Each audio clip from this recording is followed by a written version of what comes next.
Hello and welcome to GatherVerse News Unscripted. I'm Lisa Bernard and I'll be your host on Wednesdays and Thursdays. Today we'll have your top tech headlines and we'll also present our first pioneer profile. Every Wednesday, we will take an in-depth look at someone who is an influential leader in Web3. Today's show is brought to you by How Women Lead. How Women Lead is working to redefine female leadership by elevating women to corporate boards, making venture capital investing accessible through How Women Invest, and supporting social impact philanthropy through How Women Give. In a moment, we will get to our pioneer profile, where we will introduce you to Amy LaMeyer. Amy was one of the few women working in engineering, in tech, in the early 2000s. And over time, Amy decided she wanted to help other women who were struggling in the male dominated field. So she joined the WXR Fund, and now she helps to fund female entrepreneurs. But first, we will introduce you to Sam Kamani. Sam joins me today to talk about the top tech headlines. Sam is a serial entrepreneur, an Amazon best-selling author, and a podcaster, and an expert in all things Web3. Thank you, Sam, for joining us. I want to start with Pepe, the meme coin, and its meteoric rise. Who is Pepe and what is going on here, Sam? Lisa, first of all, thank you so much for inviting me to the show. It is a pleasure to be here and such an amazing work that you guys are doing, helping women entrepreneurs, because I do think that when they succeed, everyone succeeds. Now, let's get into the news and what's happening in the world of Web3. So, Pepe is one of the most recent meme coins, just like Dogecoin. You might have seen Elon Musk talking about Dogecoin often on Twitter and things like that. So, what is the purpose of meme coin? There is no purpose. It's just made for some laughs. But what is different is that so far it seems like Pepe grew on its own, and it was an organic thing. They weren't that many because what generally happens with sort of these sort of meme coins and things like that, there are some people who go and hire some influencers, then those influencers talk about it, but before they talk about it, they are already purchased, and then everyone, they sell out when other people are buying, and then everyone is just left in dust. They've made their money and they run away. Generally, this is what it is. It is pretty much like a scam a lot of the times. But what seems to have happened with Pepe is that it encapsulates and it captures some of this sort of the Web3 Web3 culture, because it's just like a meme or a cartoon that's being used by all sorts of people in the left and the right, and in politics in around the world globally. So it was a globally recognizable meme that someone took, and some anonymous people took and created into a meme coin. And it wasn't given out to influencers first. It had its own organic community, and it grew on its own initially. So people think that this is like a coin for their community, and people are just having some fun at the moment. That's what it seems like. No one knows who its founder is. Like, I mean, Pepe the coin, not Pepe the meme. So that's Okay. yeah, so that's what is going on at the moment. How long it will last, no one knows. Will it this coin crash and burn? No one knows. I generally don't invest personally myself in meme coins, and that's why this is not investment advice. Just do your own research. And but what has happened is that it has captured a large part of interest of the meme culture, or people who are into that sort of meme culture. That's what is going on. It certainly did. It jumped, what, 200% or something so quickly. Let's turn our Mm. attention to Jeffrey Hinton, who is been referred to as the godfather of AI. He just announced that he is retiring from Google. He says so that he can now freely speak out against some of his concerns about AI. Why do you think this is significant? And what do you think he'll say that we should all be concerned about? There are so many things to be concerned about with AI. We still don't completely understand the implications of AI and how it's going to change human society. And most people in the world don't realize how fast AI moves. So, say for example, how do you learn, or how do I learn, or how does any human learn? It's basically we read, or we talk to people, or we learn by doing, and one person learns at just at the speed of one person. Whereas whereas with AI, you can think about it that AI is like a collection of, let's just say for this example, collection of 10,000 people, that AI has that much knowledge. But when any one of these 10,000 people learns one thing, AI learns that. Now multiply that by a million or a billion. So it is learning and developing so much faster that very soon it's possible that AI will have um, more intelligence and processing ability than the whole entire human race collectively together, not more than one human being per se. So people don't realize how exponentially fast AI is developing, and right now we have nothing to worry about, because how AI works is by statistical probability. So when you ask ChatGPT something, it does not understand that, but it just understands statistically what word should come after the previous word, and that's how it's laying out things. But because it is so good at doing those sort of things, that people can use its ability for negative things or for nefarious purposes. So That's yes, right. there is a lot to be careful about, but we still don't understand the full implications of where it's going to go and where it's going to lead to. So that's what he's probably going to warn us about.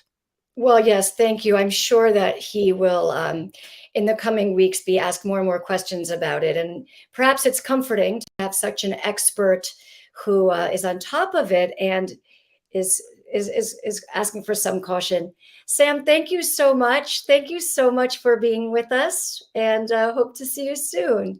Yeah, Thank you thank so you for much. inviting me. Cheers.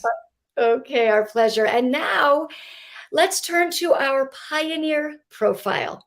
Each of these people who we'll introduce you to on Wednesdays is someone who is doing cutting edge work in their field. But not only that, these are people who are also mindful of the human consequences of technology. And here is Amy LaMeyer. We chose Amy to represent the push for the humanity first standard of equality in Web3.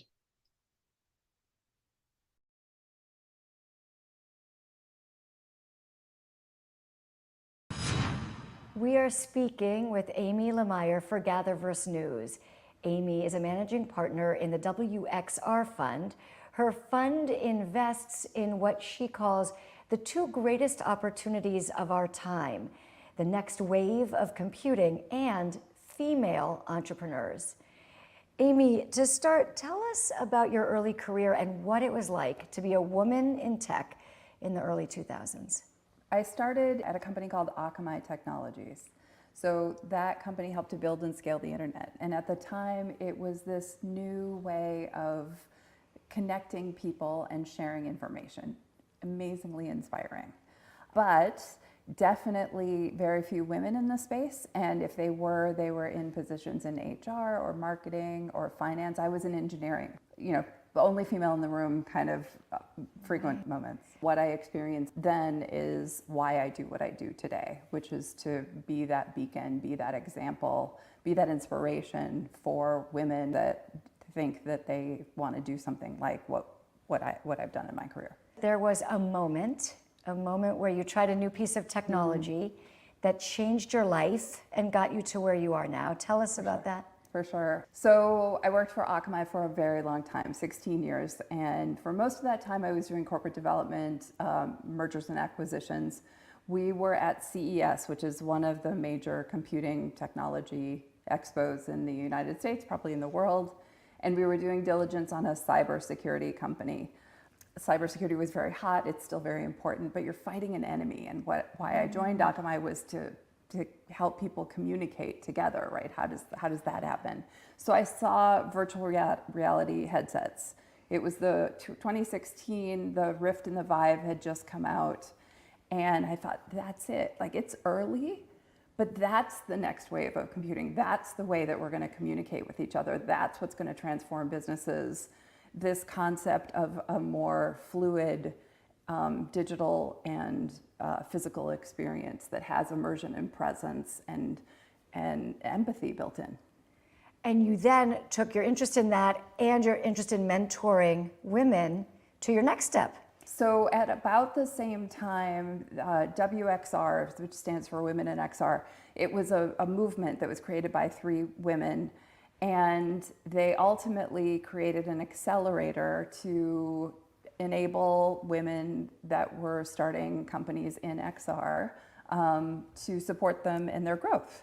And through the course of the year, Martina Welkoff, the other managing partner of WXR Fund, we had a discussion about we should actually take this to the next level and support these women with dollars. And were there many women coming with their pitches to you with business ideas? Yes, and that was, the accelerator was really the proof point for that, right? Are there enough women building companies in the metaverse that are, gender diverse co-founding teams that are ready to make a mark on this new computing paradigm? And what are some of the companies you've invested in that these women have founded and are running? So we have 14 companies in our portfolio, and they're across a variety of industries, retail, healthcare, education, wellness, remote productivity, real estate. What's interesting to me, and what has been interesting, is to see the types of companies that are founded by women versus the types of companies maybe that are founded by men. And not just because of who we've invested in, but all of the hundreds, like thousands, of pitch decks that we've seen. And definitely you'll see female-founded companies looking at how do we connect, how do we heal, how do we support companies that are in those sorts of spaces, versus male-founded companies tend to be very building out platforms or tool or maybe even hardware intensive. What challenges have you found or obstacles have you encountered? Raising the fund was certainly a challenge. We closed our first round of funding and made our first investments at the very end of 2019. So that was right before the global pandemic. And so not only was the pandemic a challenge, but also we were first-time fund managers, and we're women. And we didn't have this network of male or even high net worth individuals, right? But most money, traditionally, venture fund money does come from men. And then we were in this emerging technology that we had to explain and not everybody believed in. And we were investing in women that not everyone believed in, right? And we were doing it not because it's good social impact, right, or philanthropy, but because there are studies that say that women are successful and even more successful than men in creating businesses. So it was really a stressful time, but we did it. We raised a fund, we've invested in companies, and we're going to continue to support them. In terms of people of color, the challenges they face are also extreme. We think about that a lot, and not only diversity in terms of people of color, but even beyond that, in terms of accessibility, physical accessibility, or auditory, or visual, or age, or size. I mean, there's just such a broad definition of inclusion and diversity and equality, and particularly for something like the metaverse, something that's game-changing as this sort of technology. We feel that it's important that diversity at its maximum can be reached, but we started with women in the hopes that women, by their very nature, would also be more inclusive. I think the key is that we need to start now while the technology is young. While the foundation of the metaverse is being built, now is the time to really make sure that there's a set of inclusionary practices that are helping everyone be welcome in this, to create and build and innovate in this space. Better to do it during the foundation than trying to fix it later. Right. Thank you for speaking with us for GatherVerse News today. Thank you.